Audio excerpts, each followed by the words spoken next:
The night sky has captivated humans for millennia. We've gazed at the stars, dreaming of what lies beyond. For a long time, space exploration was about discovery. A new chapter in our cosmic journey is unfolding. China, a nation with ancient astronomical roots, is now reaching for the moon. They see resources and opportunity. A voice of warning has emerged from the United States, retired Air Force Lieutenant General Steven Kwast. He suggests China's lunar ambitions are not merely scientific, it's about securing an advantage that could reshape our world. The moon, our silvery companion, has inspired poets, lovers, and dreamers, but now it's also a geopolitical hotspot. This is a real-world scenario unfolding above our heads.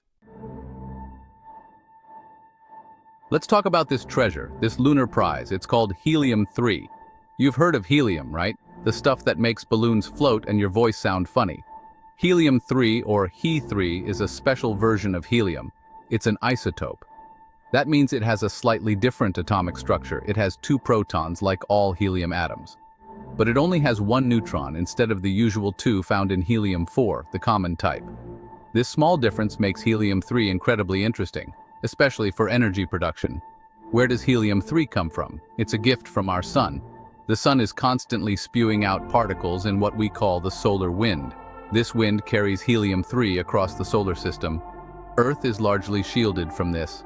Our atmosphere and magnetic field act like a protective bubble. They deflect most of the solar wind.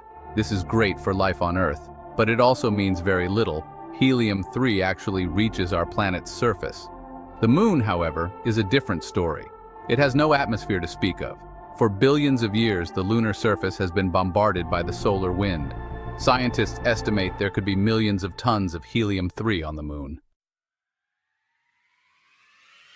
Let's dive into this fusion dream. Fusion power. It's the holy grail of energy production. Imagine harnessing the power of a star on Earth. That's the goal. Traditional nuclear power plants use fission. They split heavy atoms like uranium. This creates energy but also long-lived radioactive waste. Fusion combines light atoms, like hydrogen isotopes, helium-3 with deuterium. This process releases more energy, and potentially with fewer downsides. The beauty of helium-3 fusion is its cleanliness. When helium-3 fuses with deuterium, the primary products are normal helium and a proton. Their energy can be converted directly into electricity. This reaction doesn't produce neutrons that make the reactor components highly radioactive. This reduces the problem of radioactive waste management. It's a massive selling point for helium-3 as a future fuel. Picture a world powered by helium-3 fusion, clean energy available in abundance. It could mean a drastic reduction in our reliance on fossil fuels, a significant step towards combating climate change. It could offer energy independence to nations. This isn't just about keeping the lights on, it's about transforming our civilization. Now let's turn our gaze to China. They are not just dreaming about lunar resources, they are actively working towards accessing them. China's space program has made breathtaking progress in recent years. Their lunar exploration program is called Chang'e. It's named after the Chinese goddess of the moon, a fitting name for a series of missions that are methodically unveiling the moon's secrets and paving the way for a long-term Chinese presence there. This is a program of ambition and precision. The Chang'e program is a multi-stage effort. It started with orbiters mapping the moon. Then came landers and rovers. Chang'e 3 landed in 2013, deploying the U-2 rover. Chang'e 4 achieved a historic first in 2019. It landed on the far side of the moon, the side we never see from Earth. This was a remarkable feat of engineering and navigation. Each mission builds on the success of the last. China is demonstrating a clear, step-by-step strategy for lunar exploration and utilization. A major milestone was the Chang'e 5 mission in late 2020. This complex mission successfully landed on the moon and returned samples to Earth. Section 5. Blueprints for a lunar base, mining the regolith. China's lunar ambitions extend far beyond scientific exploration. They have been quite open about their interest in lunar resources. This includes helium-3. The prospect of lunar mining is a central part of their long-term space strategy. They envision a future where the moon is a source of valuable materials, not just for use in space, but potentially for use back on Earth. This shifts the paradigm from exploration to industrialization of the moon. It's a bold and transformative goal. So how would one actually mine the moon for helium-3? It's not like digging for coal or gold on Earth. Helium-3 is found in low concentrations within the lunar regolith, the loose layer of dust and broken rock covering the moon. You would need to process vast amounts of this regolith. The most discussed method involves heating the lunar soil to around 700 degrees Celsius. This would release the trapped gases, including helium-3. These gases would then be collected and the helium-3 separated. This process would require significant infrastructure on the moon: large-scale robotic excavators and processing plants, reliable power sources to heat the regolith.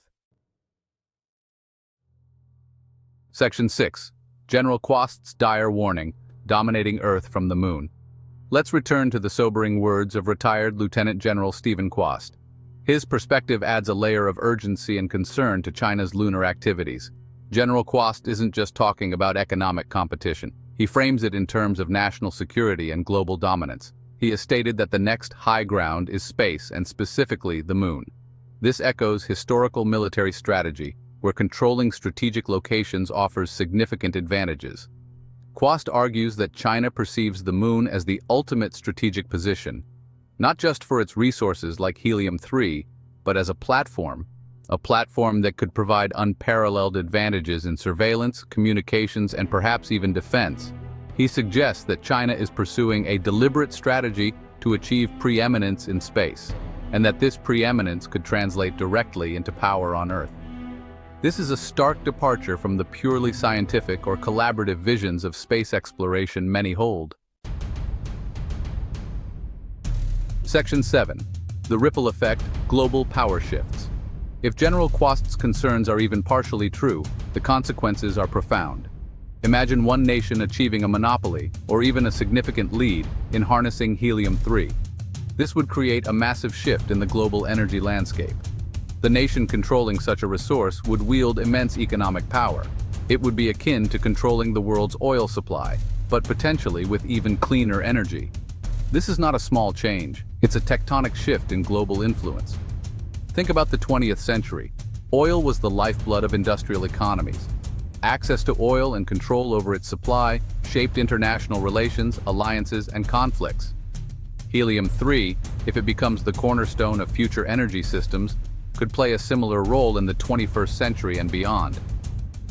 Nations that currently depend heavily on fossil fuels, or even on today's renewable technologies, might find themselves in a new state of dependency. The economic leverage gained by a lunar energy pioneer would be unprecedented. Section 8. A new space race rules of the road? All this talk of competition and strategic advantage inevitably leads to one conclusion. We are witnessing the dawn of a new space race. But this isn't like the Cold War space race between the US and the Soviet Union. That was largely driven by ideology and prestige.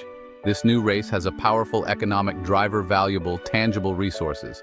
Resources that could reshape industries and economies back on Earth.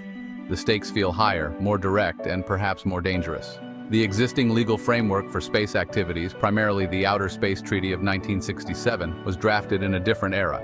It declares that outer space, including the moon and other celestial bodies, is not subject to national appropriation by claim of sovereignty, by means of use or occupation, or by any other means.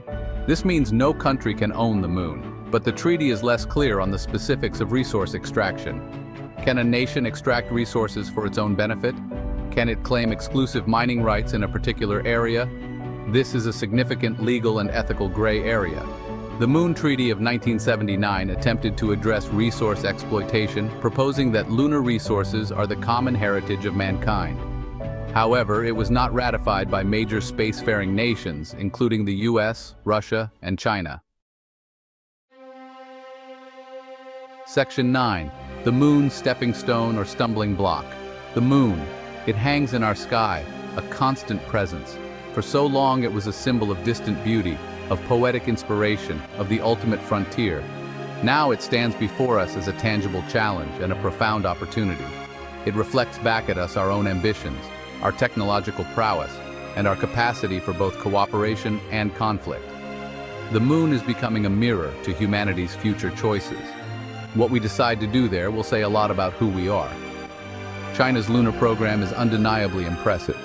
Their methodical progress, their clear strategic goals, and their significant investments are reshaping the landscape of space exploration. They are pushing the boundaries of what's possible. Their ambition to harness lunar resources, including helium-3, is a bold statement. The world is watching these developments with a mixture of awe, anticipation, and, for some, like general